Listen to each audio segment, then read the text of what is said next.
The sands of Arrakis are shifting once again.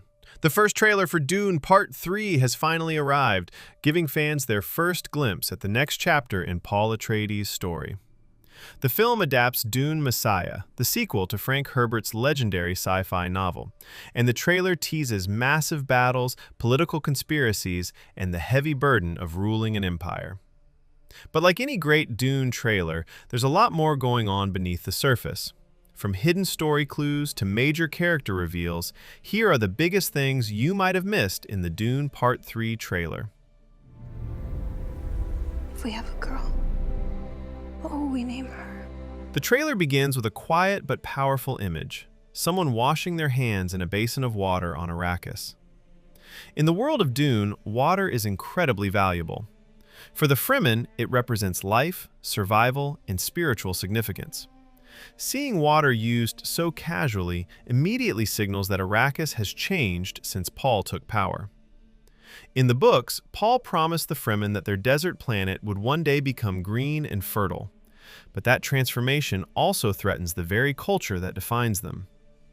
This opening shot quietly hints at a major theme of the story, the unintended consequences of Paul's vision. What if it's a boy? I would name him Leto. The trailer then cuts to a softer moment between Paul and Chani. The two discuss what they would name their future child. If it's a daughter, Paul suggests the name Ganima. If it's a son, Chani suggests naming him Leto after Paul's father. This scene appears to be a flashback to a happier moment before Paul's empire expanded across the galaxy. But it may also hint that Chani could be pregnant during the events of the film, something that becomes extremely important in the larger Dune storyline. War feeds on itself. While Paul may have claimed the throne, his rise triggered something far bigger. The trailer shows massive battles across multiple planets, likely depicting the Fremen jihad carried out in Paul's name. Led by Stilgar and the fanatical Fedaykin warriors, Paul's followers are spreading his rule across the universe. But the trailer makes it clear that this war is devastating entire worlds. It's a powerful reminder that Paul's victory in the previous film came with enormous consequences.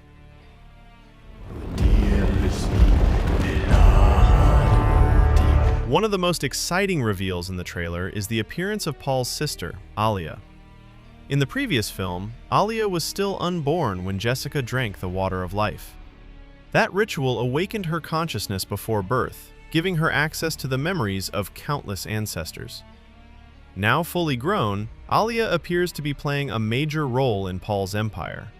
We even see her addressing huge crowds of followers who have traveled to Arrakis to worship Paul as a messianic figure. Her presence suggests the Atreides dynasty is becoming more powerful and more dangerous than ever. Fight back.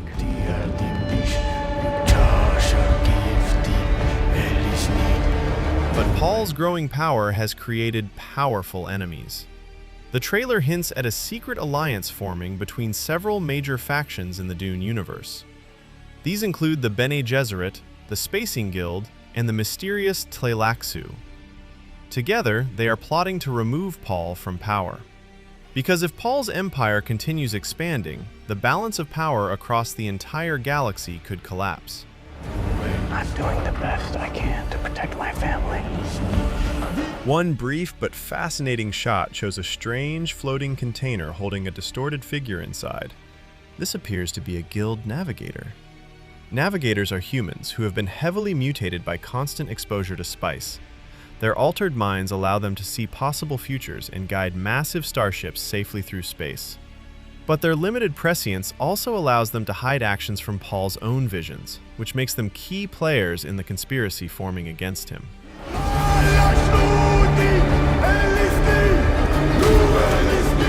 Another major addition to the story is the Tleilaxu. This secretive faction specializes in genetic engineering and biological experimentation. One of their most disturbing creations are face dancers, shape-shifting beings capable of perfectly imitating other people. In the trailer, we briefly see Scytale, a Tleilaxu agent who plays a crucial role in the plot against Paul. But his most dangerous weapon isn't deception, it's something far more personal. Fans of the first film will remember Duncan Idaho's heroic sacrifice. But the trailer reveals that Duncan is returning in a very unexpected way. The Tleilaxu have created a Gola, an artificially regenerated body grown from Duncan's original cells.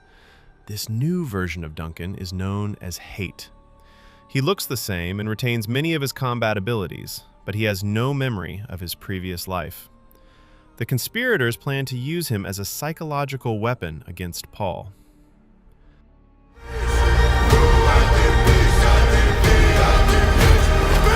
One of the most intense moments in the trailer involves a devastating weapon known as a stone burner.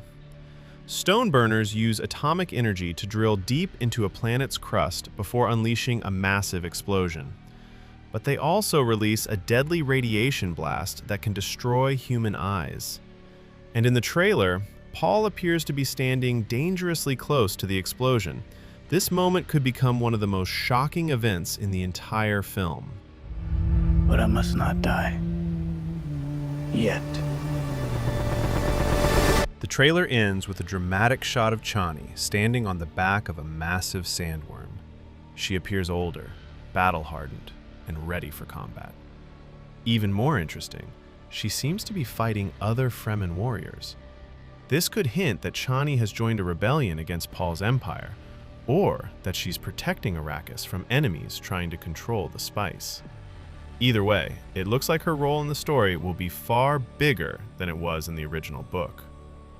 With political conspiracies, returning characters, and the fate of Paul Atreides hanging in the balance, Dune Part 3 looks set to deliver one of the most dramatic chapters in the saga yet. But the real question is this: can Paul escape the dark future he has already seen? Or is the downfall of his empire inevitable? What did you spot in the trailer? And what are you most excited to see in Dune Part 3? Let us know in the comments.